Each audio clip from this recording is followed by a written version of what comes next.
Welcome to BizEdMadeSimple. In this video, we're looking at mass marketing versus niche marketing. We're going to be covering the concepts of what they both mean, as they can see, and then we're going to run through the advantages and disadvantages. As ever, we're going to be doing it with a silly story so that you can fully understand it, not just remember it. So we've got to start with the definitions, which may not mean much, but we can see mass marketing is selling standardized products or ranges of products in the same way to the whole market, whereas niche marketing is identifying and exploiting a small segment of a larger market by developing differentiated products to suit that segment. Well, that sounds complicated, but what does it mean? So let's get into the silly story.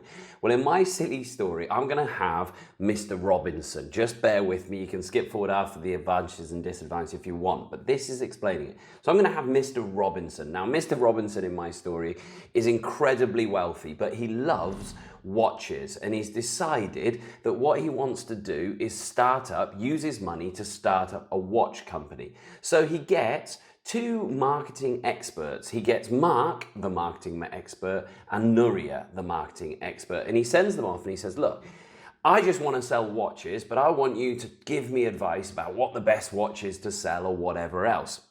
So he sends them off to go away and think about it. And they come back with two very different plans. Mark comes back and he says, look, this is the thing you got to do. You are going to make a mass market, there's the term, but you don't need to worry about it yet. You're going to make a mass market standard Casio style watch, like the one on my screen over here. But we're not going to call it Casio because you're not. We're going to call it something else like Robinson's watch. But it's going to be bog standard. It's just going to do standard things. It's going to be suitable for everyone. We're going to use neutral colors. There'll be nothing to particularly dislike, but there'll be nothing special about it. And we'll try to make it cheaply, and as a result of that, we'll keep the price, the selling price, fairly low. It'll be a standard watch, tells the time, maybe a stopwatch, just like the one over there. He says, okay, right, oh, there's an idea. He then turns to Nuria. He says, Nuria, what have you got? Nuria says, no, Mark is all wrong. We're going to go different. We are going to make a surfing watch. We're going to make a watch that aims at surfers. Look at this little watch. It will still have those standard time things, but we're going to particularly aim at surfers because this watch is going to have wave information within it as well. Not just the time, it's going to say things about tides, it's going to be located, connected with the internet to tell people what the waves are doing around the world. So this is not aimed at everyone. This is a niche market. Again, don't worry about the term, but we're going to aim this watch not at everyone, not everyone who needs a watch. We're going to aim at surfers that need a watch. So we're going to aim so that most surfers buy this watch. He says, wow, there are really different ideas then. And he said, well, I don't know what to choose here. You're going to have to pitch me the relative strengths and advantages of these two ideas. I want you to have a little think about them now.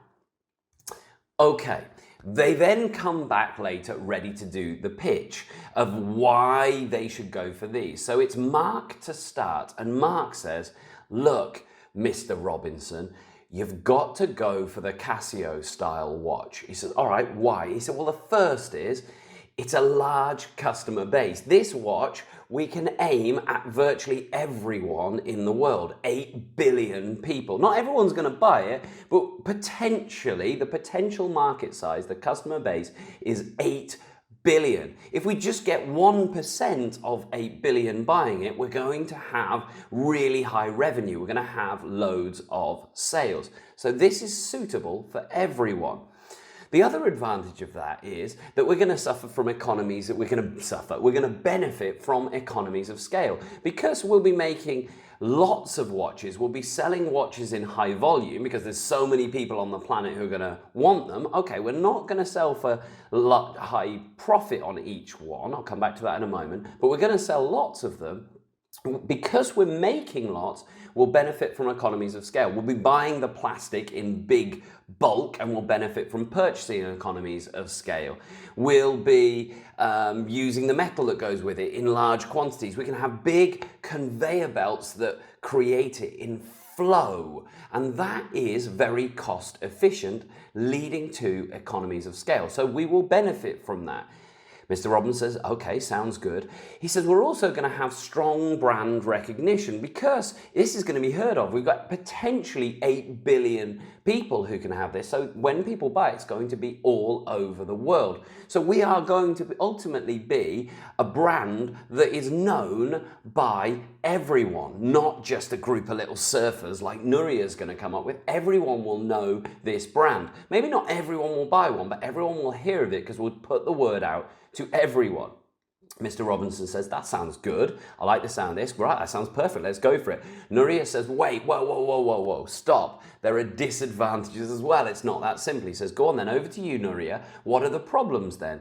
She says, well, first, there's competition. Think about it. He says, like Casio. Do you think Casio is just going to roll over and let you undercut them and make a watch like those? The minute you start making a watch that goes in on there, this is a crowded market space. Loads of people who try to do this. You're not going to sneak into this watch market. It's going to be really difficult. Unlike the surf watch, where Casio aren't really going to be bothered. They're not going to take much notice. So actually getting into this market, this Casio style standard watch, is going to be difficult.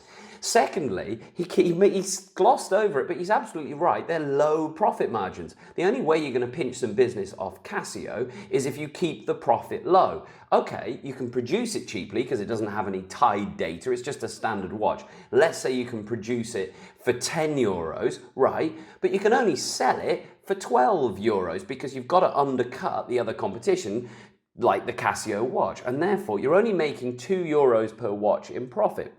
So your profit margins are low. Thirdly, your flexibility. You really haven't got much passion for the customers. The customers aren't going to be very passionate with it. These standardized products, they're all going to be the same. They're all going to be standard. And therefore, there's no one really going to love your watch. They're going to be buying your watch because of their decision with their head rather than the decision. They're going to say, oh, there's a cheap watch, it does the job, we'll buy it. But they won't love anything about it. Listen up to the benefits of the niche market surf watch, she says. He goes, all right, then over to you. What are the advantages of your watch? And she says, well, I mentioned it earlier, but there's less competition. No one's making these surf watches with Tide on it, so you're going to be getting into that market ahead of anyone else. And Casio, because you're not aiming at their whole market, they'll probably let you get on with it. They'll ignore you, so you can sneak in underneath them. They'll just let you get on with it. So less competition. It'll be easier to get started.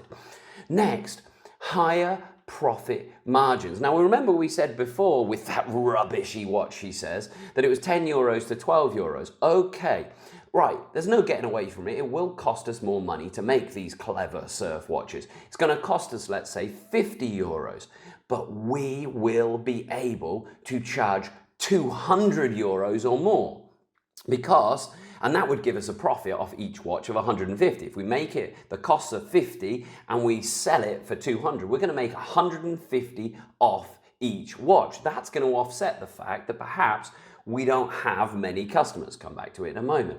So with 150 per watch, he said, why? Why would I be able to charge such a high amount? He said, because surfers will be buying it with their heart and not with their head. They're going to love it. They've been waiting for a watch. Every day they've had to put up with boring old standard watches that tells the time.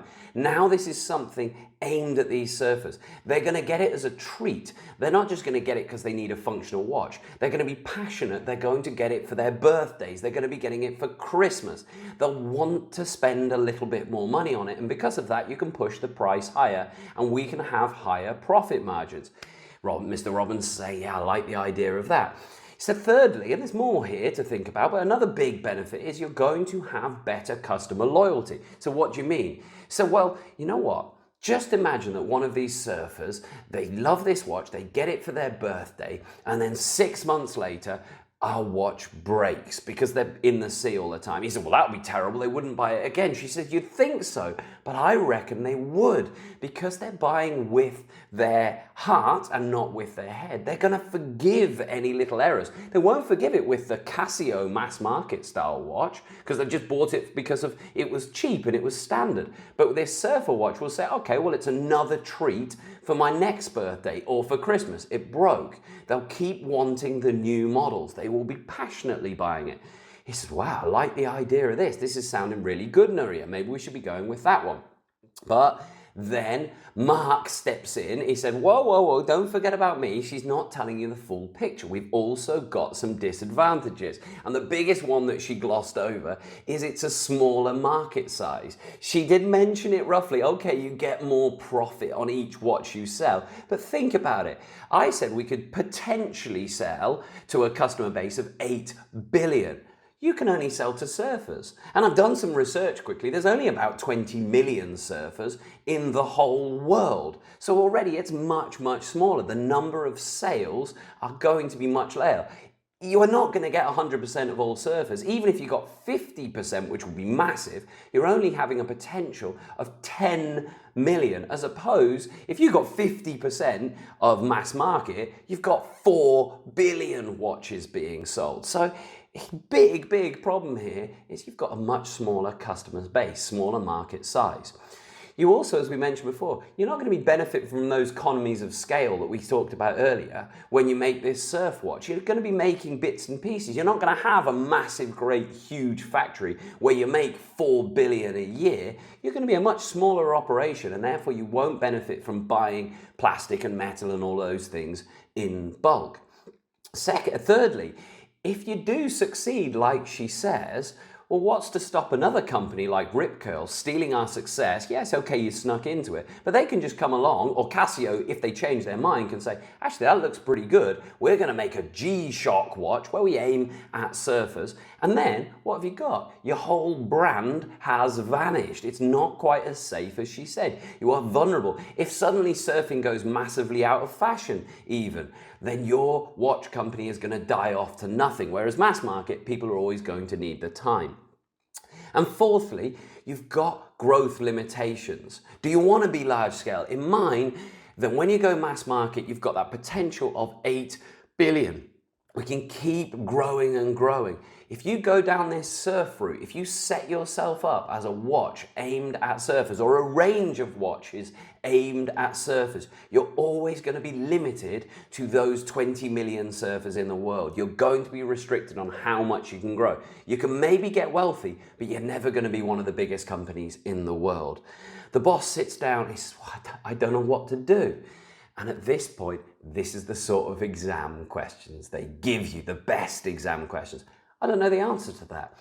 All that's left then is for you to sit down. Which would you go for? If you were this boss, weigh it up, evaluate. Should Mr. Robinson go for the niche surf watch, or should they go for the mass market Casio style watch?